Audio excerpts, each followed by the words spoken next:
Ghostbusters Frozen Empire. It was cool. It was okay. It was alright. It was good, I guess. It was, look, anything any word I could use to say mid, that's what it was. That's exactly what this movie is. This movie is mid. White people, do y'all know what mid means? You know what mid means?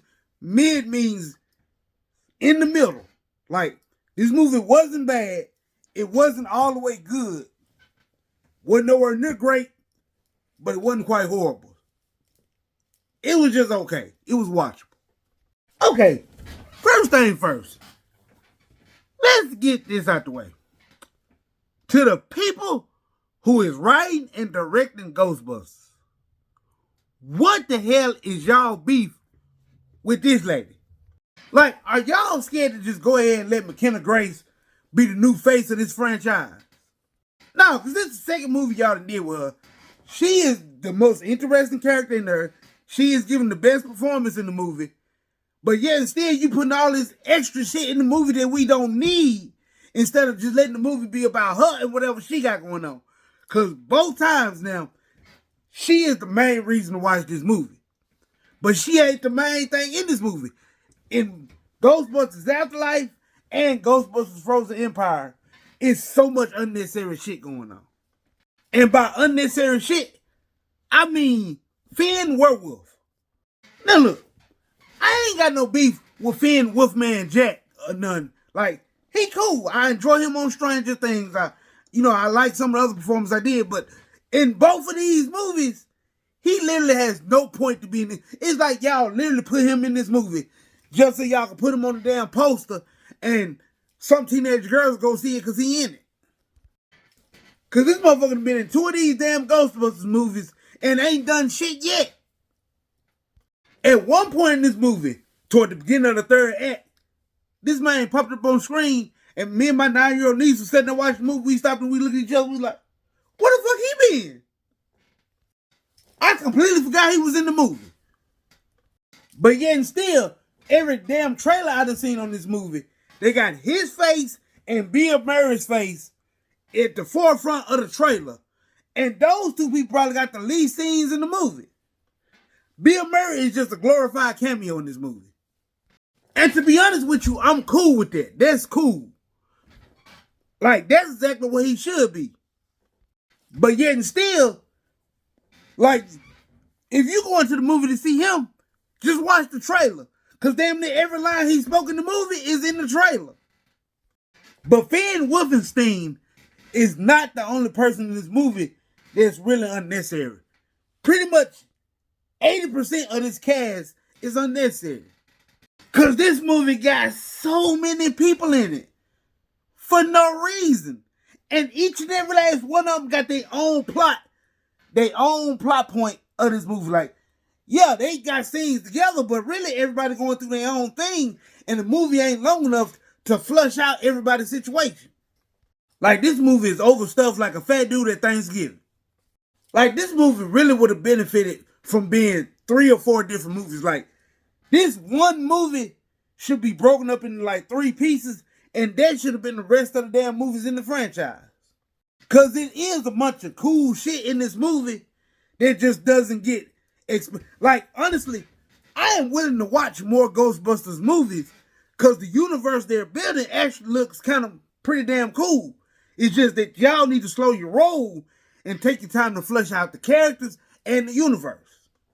Because there's so many people in this movie that got some cool shit going on, but you don't honestly care about the story that's going on around them.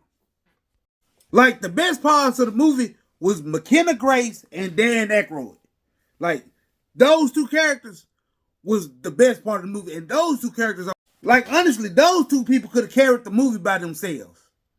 Like, if they would have just did a movie focused on them 2 and cut out some of the fat, the excess fat of some of the other characters and put them in their own movie, this movie would have been a whole lot better.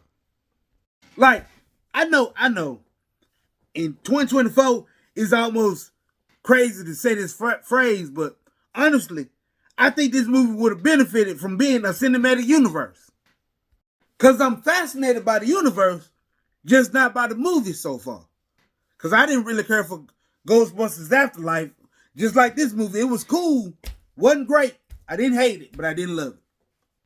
Because like a lot of the ghosts they have in this movie, it's quite a few ghosts in this movie.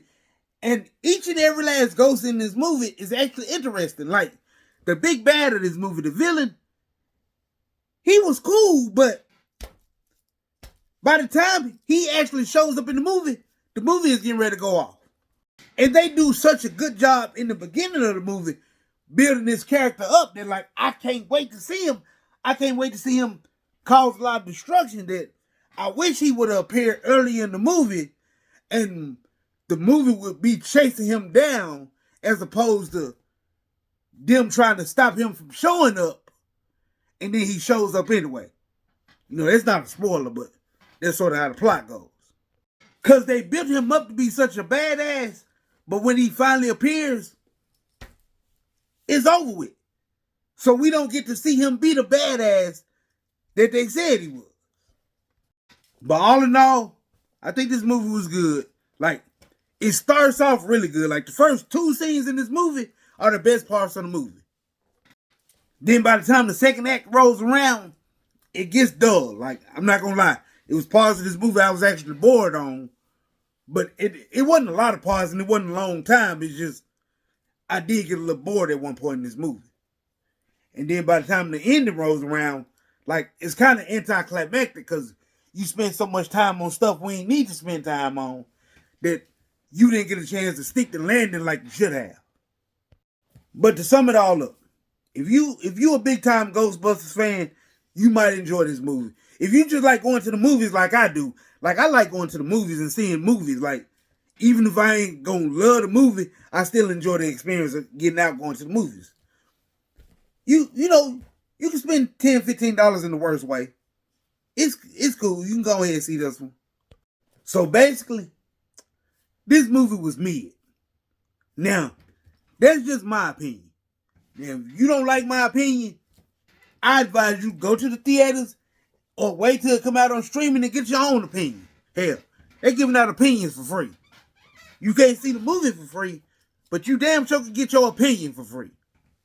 So, until the next time, y'all be good and I'll talk to y'all some other time.